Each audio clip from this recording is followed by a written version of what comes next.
संक्षिप्त मार्कंडेय पुराण। अदिति के गर्भ से भगवान सूर्य का अवतार। मार्कंडेय जी कहते हैं, मुने, इस जगत की सृष्टि करके ब्रह्मा जी ने पूर्व कल्पों के अनुसार वर्ण, आश्रम, समुद्र, पर्वत और द्वीपों का विभाग किया। देवता, दैत्य तथा सर्प आदि के रूप और स्थान भी पहले की ही भांति बनाए। ब्रह्मा जी के मारीची नाम से विख्यात जो पुत्र थे, उनके पुत्र कश्यप हुए। उनकी 13 पत्नियां हुई। वे सब की सब प्रजापति दक्ष की कन्याएं थीं। उनसे देवता, दैत्य और नाग आदि बहुत से पुत्र उत्पन्न हुए। अदिति ने त्रिभुवन के स्वामी देवताओं को जन्म दिया। दिति ने दैत्यों को तथा धनु ने महापराक्रमी एवं भयानक दानवों को उत्पन्न किया। विंता से गरुड़ और अरुण 2 पुत्र उत्पन्न हुए। खसा के पुत्र यक्ष और राक्षस हुए। कद्रु ने नागों को और मुनि ने गंधर्वों को, क्रोधा से कुल्याएं तथा अरिष्टा से अप्सराएं उत्पन्न हुई। ईरा ने ऐरावत आदि हाथियों को उत्पन्न किया। ताम्रा के गर्भ से शयनी आदि कन्याएं पैदा हुई। उन्हीं के पुत्र शेन, बाज, भास और शुक आदि पक्षी हुए। इला से वृक्ष तथा प्रधा से जल जंतु उत्पन्न हुए।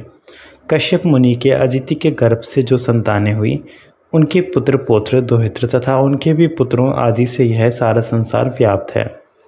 कश्यप के पुत्रों में देवता प्रधान हैं। इनमें कुछ तो सात्विक हैं, कुछ राजस हैं और कुछ तामस हैं। ब्रह्मवेताओं में श्रेष्ठ परमेष्ठी प्रजापति ब्रह्मा जी ने देवताओं को यज्ञ भाग का भोक्ता तथा त्रिभुवन का स्वामी बनाया, परंतु उनके सौतेले भाई दैत्यों, दानवों और राक्षसों ने एक साथ मिलकर उन्हें कष्ट पहुंचाना आरंभ कर दिया। इस कारण 1000 दिव्य वर्षों तक उनमें बड़ा भयंकर युद्ध हुआ। अंत में देवता पराजित हुए और बलवान दैत्यों तथा दानवों को विजय प्राप्त हुई। अपने पुत्रों को दैत्यों और दानवों के द्वारा पराजित एवं त्रिभुवन के राज्य अधिकार से वंचित तथा उनका यज्ञभाग छीन गया देख माता अदिति अत्यंत शोक से पीड़ित हो गई। उन्होंने भगवान सूर्य की आराधना के लिए महान यत्न आरंभ किया। वे नियमित आहार करते हुए कठोर नियमों का पालन और आकाश में स्थित तेजो राशि भगवान सूर्य का स्तवन करने लगी। अदिति बोली, भगवान, आप अत्यंत सूक्ष्म सुनहरी आभा से युक्त दिव्य शरीर धारण करते हैं। आपको नमस्कार है। आप तेज स्वरूप, तेजस्वियों के ईश्वर, तेज के आधार एवं सनातन पुरुष हैं। आपको प्रणाम है। गोपते, आप जगत का उपकार करने के लिए जब अपनी किरणों से पृथ्वी का जल ग्रहण करते हैं, उस समय आपका जो तीव्र रूप प्रकट होता है, उसे मैं नमस्कार करती हूँ। 8 महीने तक सौम्य रस को ग्रहण करने के लिए आप जो अत्यंत तीव्र रूप धारण करते हैं, उसे मैं प्रणाम करती हूँ। भास्कर, उसी संपूर्ण रस को बरसाने के लिए जब आप छोड़ने को उद्यत होते हैं, उस समय आपका जो तृप्तिकारक मेघ रूप प्रकट होता है, उसको मेरा नमस्कार है। इस प्रकार जल की वर्षा से उत्पन्न हुए सब प्रकार के अन्नों को पकाने के लिए आप जो भास्कर रूप धारण करते हैं, उसे मैं प्रणाम करती हूँ। तरणे जड़हन धान की वृद्धि के लिए जो आप पाला गिराने आदि के कारण अत्यंत शीतल रूप धारण करते हैं, उसको मेरा नमस्कार है। सूर्यदेव, वसंत ऋतु में जो आपका सौम्य रूप प्रकट होता है, जिसमें न अधिक गर्मी होती है न अधिक सर्दी, उसे मेरा बारंबार नमस्कार है। जो संपूर्ण देवताओं तथा पितरों को तृप्त करने वाला और अनाज को पकाने वाला है, आपके उस रूप को नमस्कार है। जो रूप लताओं और वृक्षों का एकमात्र जीवनदाता तथा अमृतमय है, जिसे देवता और पितर पान करते हैं, आपके उस सोम रूप को नमस्कार है। आपका यह विश्वमय स्वरूप ताप एवं तृप्ति प्रदान करने वाले अग्नि और सोम के द्वारा व्याप्त है। आपको नमस्कार है। विभावसो, आपका जो रूप ऋक, यजु और सामय तेजो की एकता से इस विश्व को तपाता है तथा जो वेत्रयी स्वरूप है, उसको मेरा नमस्कार है। तथा जो उससे भी उत्कर्ष रूप है, जिसे ओम कहकर पुकारा जाता है, जो अस्थूल, अनंत और निर्मल है, उस सदात्मा को भी नमस्कार है। इस प्रकार देवी अदिति नियम पूर्वक रहकर दिन रात सूर्यदेव की स्तुति करने लगी। उनकी आराधना की इच्छा से वे प्रतिदिन निराहार ही रहती थी। तदंतर बहुत समय व्यतीत होने पर भगवान सूर्य ने दक्ष कन्या अदिति को आकाश में प्रत्यक्ष दर्शन दिया। अदिति ने देखा, आकाश से पृथ्वी तक का तेज का एक महान पुंज स्थित है। उद्दीप्त ज्वालाओं के कारण उसकी ओर देखना कठिन हो रहा है। उन्हें देखकर देवी अदिति को बड़ा भय हुआ। वे बोली, गोपते, आप मुझ पर प्रसन्न हो। मैं पहले आकाश में आपको जिस प्रकार देखती थी वैसे आज नहीं देख पाती। इस समय यहाँ भूतल पर मुझे केवल तेज का समुदाय दिखाई दे रहा है। दिवाकर, मुझ पर कृपा कीजिए जिससे आपके रूप का दर्शन कर सकूं। भक्तवत्सल प्रभु, मैं आपकी भक्त हूँ। आप मेरे पुत्रों की रक्षा कीजिए। आप ही ब्रह्मा होकर इस विश्व की सृष्टि करते हैं।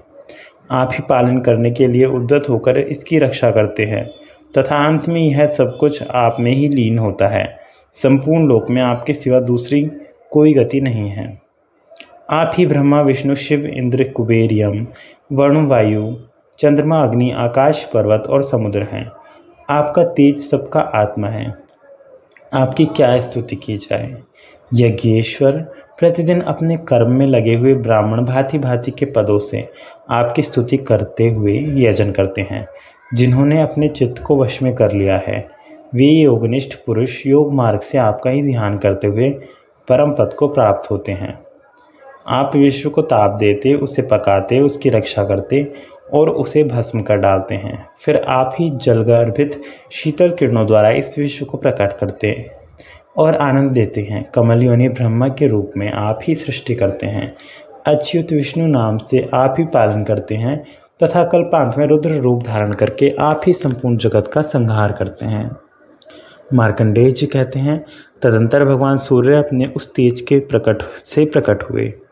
उस समय वे तपाए हुए तांबे के समान कांतिमान दिखाई देते थे। देवी अदिति उनका दर्शन करके चरणों में गिर पड़ी।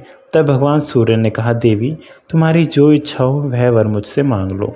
तब देवी अदिति घुटने के बल से पृथ्वी पर बैठ गई और मस्तक नवाकर प्रणाम करके वरदायक भगवान सूर्य से बोली, देव, आप प्रसन्न हो। अधिक बलवान दैत्यों और दानवों ने मेरे पुत्रों के हाथ से त्रिभुवन का राज्य और यज्ञ भाग्य छीन लिया है। गोपते, उन्हें प्राप्त कराने के निमित्त आप मुझ पर कृपा करें। आप अपने अंश से देवताओं के बंधु होकर उनके शत्रुओं का नाश करें।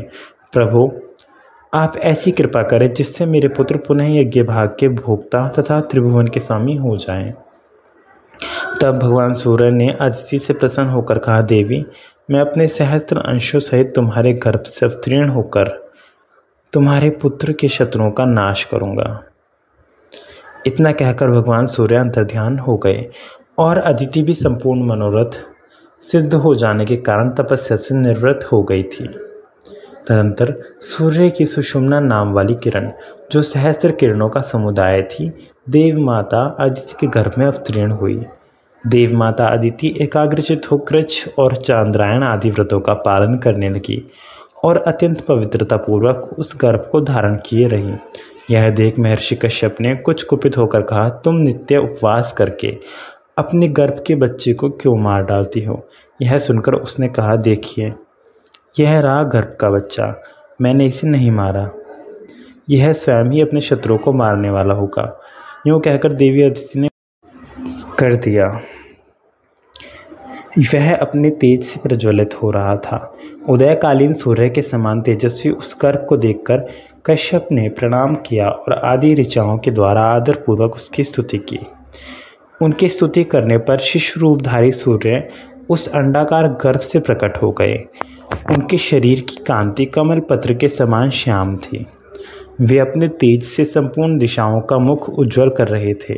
तदंतर मुनिश्रेष्ठ कश्यप को संबोधित करके मेघ के समान गंभीर वाणी में आकाशवाणी हुई।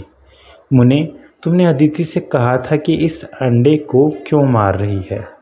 उस समय तुमने मारितम अंडम का उच्चारण किया था, इसलिए तुम्हारा यह पुत्र मार्तंड के नाम से विख्यात होगा और शक्तिशाली होकर सूर्य के अधिकार का पालन करेगा। इतना ही नहीं, यह यज्ञ भाग का अपहरण करने वाले देवशत्रु असुरों का संहार भी करेगा। यह आकाशवाणी सुनकर देवताओं को बड़ा हर्ष हुआ और दानव बलहीन हो गए। तब इंद्र ने दैत्यों को युद्ध के लिए ललकारा।